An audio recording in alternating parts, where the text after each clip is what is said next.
Una historia para el recuerdo, la exposición que hasta el próximo domingo, día 15 de diciembre, podemos ver aquí en las Salas Expresa, en la antigua prisión de Segovia. Vamos a recorrer la exposición tanto con el Museo de Hoteles Benjumea, esa asociación Corralón, y también por parte de UGT, dos de los organizadores de esta exposición que homenajea de alguna manera también a los maestros y maestras de la Segunda República, y en donde, tanto en paneles como en ese aula que se ha improvisado aquí en la Sala Expresa, podemos hacernos una idea de cómo eran los colegios de por entonces. ¿Qué tal? Buenos días. Buenos días.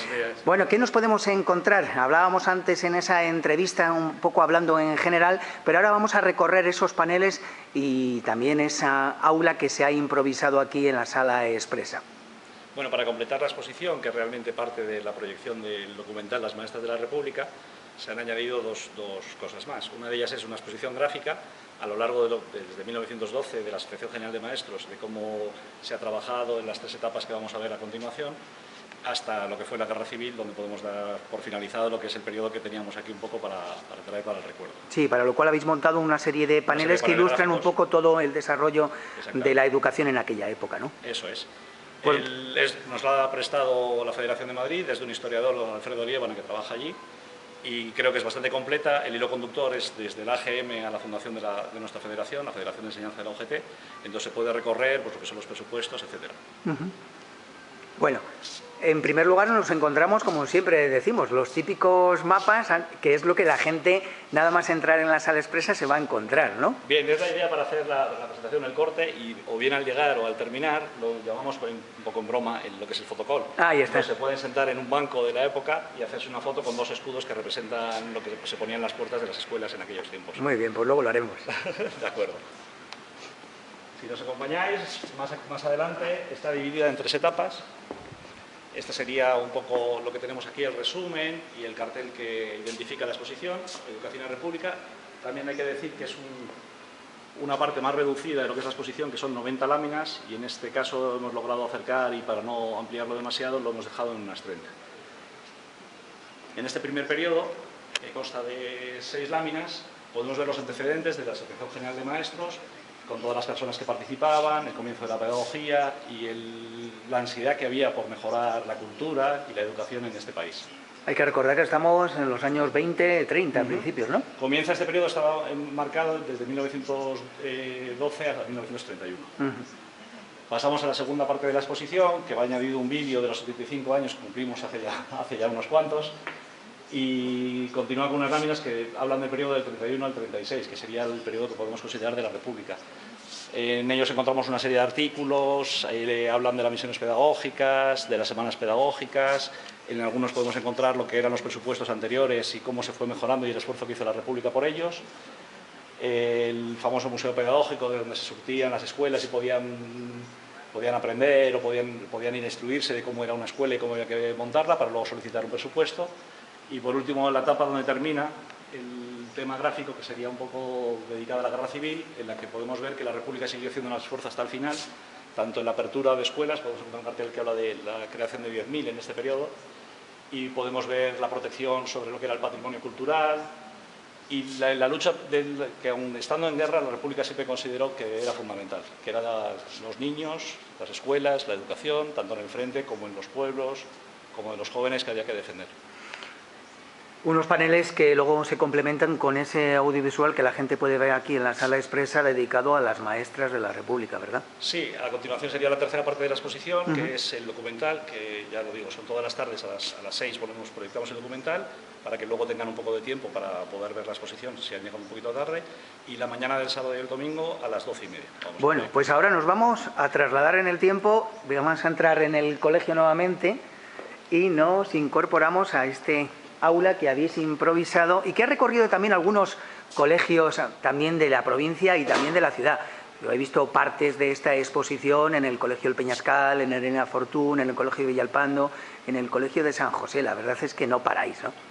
Sí, la verdad que los fondos del museo, parte de los fondos del Museo de Otoño, del Museo Pedagógico, han recorrido no solamente Segovia, sino también otras localidades, capitales de provincia y pueblos de toda Castilla y León, para recrear, para animar distintas conmemoraciones que se han llevado a cabo, tanto de creación de centros como de otros acontecimientos educativos. Hay muchas veces que hablamos del valor de las cosas, pero hay cosas que verdaderamente el valor es incalculable y sobre todo muy sentimental.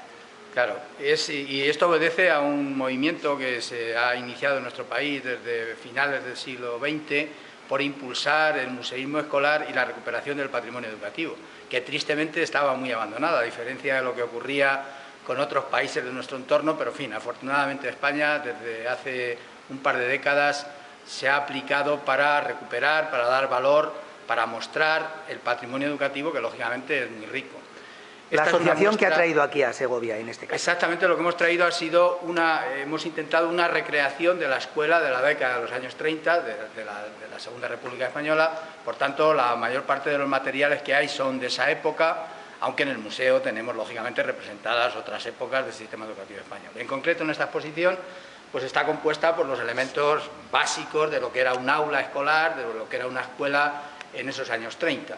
En primer lugar, podríamos hablar de lo que es el espacio de la maestra, de los maestros, con la mesa. Hemos reproducido lo que era una maestra de la época, con una maniquí, y en fin, y algunos otros elementos básicos de este espacio de la maestra, de la profesora: máquina de escribir, una esfera almilar, algunos de los libros que utilizaba, etcétera. Los plumier, porque lógicamente en aquellos momentos se escribía con tinta, en fin.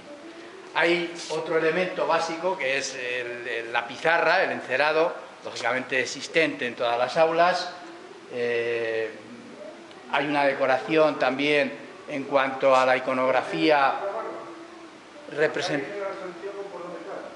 representativa de la época, con algunos carteles alusivos a la Segunda República, de la importancia que tuvo la educación en ese momento, algunos de los gobernantes de la época.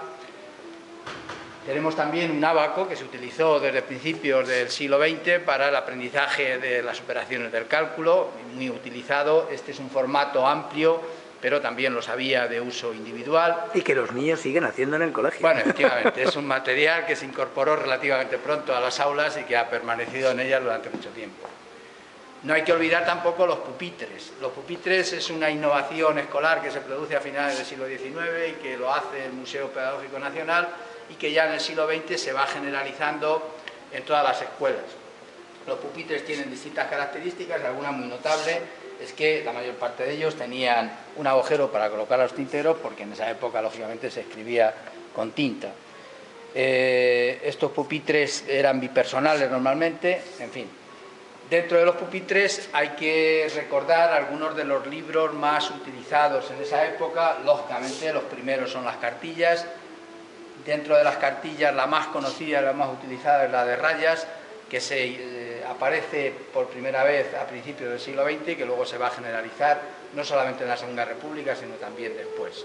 Destacar, por ejemplo, en este pupitre las enciclopedias, que es el libro, diríamos, que contiene la cultura escolar que los niños y niñas habían de aprender. Distintas enciclopedias. La enciclopedia es un libro que se introduce en la escuela española a finales del siglo XIX y que en este años, el primer tercio del siglo XX, se ha desarrollado más, de distintas editoriales, en fin.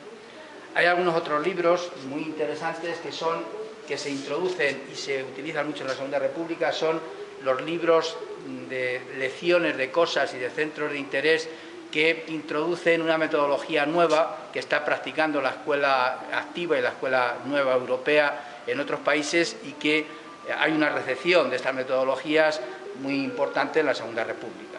En fin, también van a aparecer otros libros. Uno muy significativo es precisamente los Quijotes escolares. El Quijote, que se lee en la escuela en el siglo XIX, no es hasta 1920 cuando se declara obligatoria su lectura, y por ese motivo, lógicamente, las editoriales escolares van a producir Quijotes escolares adaptados a los niños. Aquí tenemos una muestra de algunos de los que se han utilizado. También aparecen libros específicos por materias, libros de consulta, como se pueden ver en estos otros pupitres, para ampliación de los conocimientos. Aunque la mayor parte de los contenidos escolares estaban en las enciclopedias, las escuelas se van nutriendo de otra serie de libros más que tienen contenidos más ampliados, que son los libros de cada una de las materias. no tenemos que olvidar tampoco el espacio que hemos reservado, por una parte, a recursos educativos que van apareciendo ya, que han aparecido a principios de siglo, pero que se impulsan más en la Segunda República, recursos para el conocimiento y el estudio y el aprendizaje de las distintas materias escolares, desde los propios de las matemáticas y de la aritmética, otros relacionados con la geografía, con la lengua, con las ciencias naturales, en fin. Además de estos recursos, lógicamente, estos recursos se complementan también con una serie de láminas y de mapas para el estudio de estas disciplinas. Aquí tenemos mapas, lógicamente, relacionados con la geografía, láminas para el estudio de las ciencias naturales, de los distintos animales, del cuerpo humano.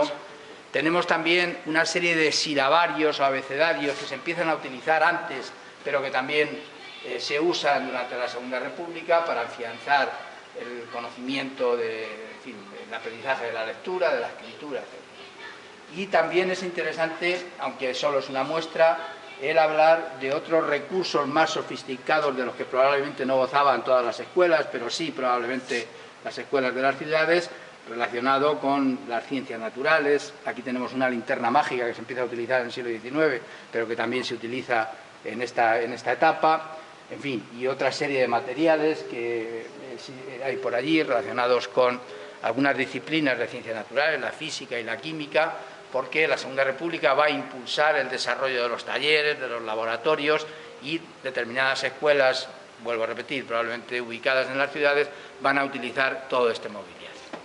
Y no podemos olvidarnos tampoco de un espacio que tenemos dedicado a los juegos y juguetes que se utilizaban en los recreos, en los espacios circunescolares, y que pues son de esa época, desde juegos muy populares como pueden ser el juego del chito, las tabas, y otra serie de juguetes utilizados en esa época y que han permanecido después, en los años 40, 50 y 60, aunque ya en los 70 muchos de ellos dejan de utilizarse. Hemos comprobado, por ejemplo, hoy que nos ha visitado un colegio de Segovia, como prácticamente desconocían la mayor parte de estos juguetes y han estado practicando el aro, un juguete que es de los más conocidos, pero que ellos no sabían realmente que se utilizaba de esa manera. Tenemos aquí un apartado también del que no me gustaría dejar de hablar, y es un homenaje que hacemos a uno de los proyectos más importantes de la Segunda República, que fue el de las misiones pedagógicas, que tenía como objetivo tratar de evitar la gran distancia que existía entre la cultura urbana y la cultura popular.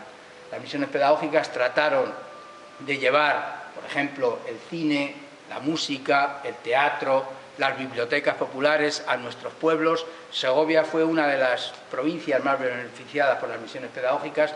De hecho, la primera se llevó a cabo en Ayllón en 1931, y aquí tenemos algunas muestras de lo que se hizo en las misiones pedagógicas.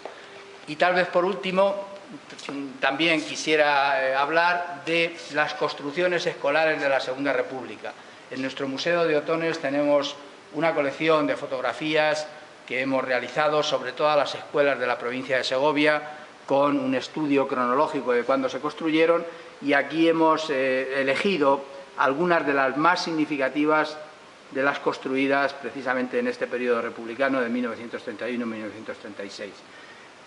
Pues están las escuelas de Coca, de Carbonero, de Cantalejo, de Cantimpalo. De todas ellas, probablemente la más importante de todas es la de Coca, que realmente ofrece una planta y una imagen pues digna de admirar. La Segunda República hizo muchas cosas bien en materia educativa y se aplicó, lógicamente, a construir escuelas sólidas desde el punto de vista arquitectónico y muy pedagógicas desde el punto de vista educativo. En fin, no sé si... La verdad es que ha sido una auténtica lección magistral de prácticamente de esas que llamamos de comienzo del curso académico, en este caso en la Sala Expresa, de forma prácticamente permanente en Otones de Benjumea, de acuerdo a esa organización por parte de la Asociación Corralón, y esta exposición también gracias a la Federación de Enseñanza de UGT. A ambos muchísimas gracias, que la gente se acerque hasta el próximo domingo a verlo, la próxima semana en el María Zambrano. Todavía estaremos ahí pendientes antes de las Navidades de esa exposición, que, como decimos, hemos visto trocitos de ella en algunos centros escolares y que de forma permanente en ese Museo de Otones, conocido por muchos y desconocido por otros, que nos acercaremos justo a vivir de cerca, os damos nuevamente las gracias por habernos atendido. Muchas gracias.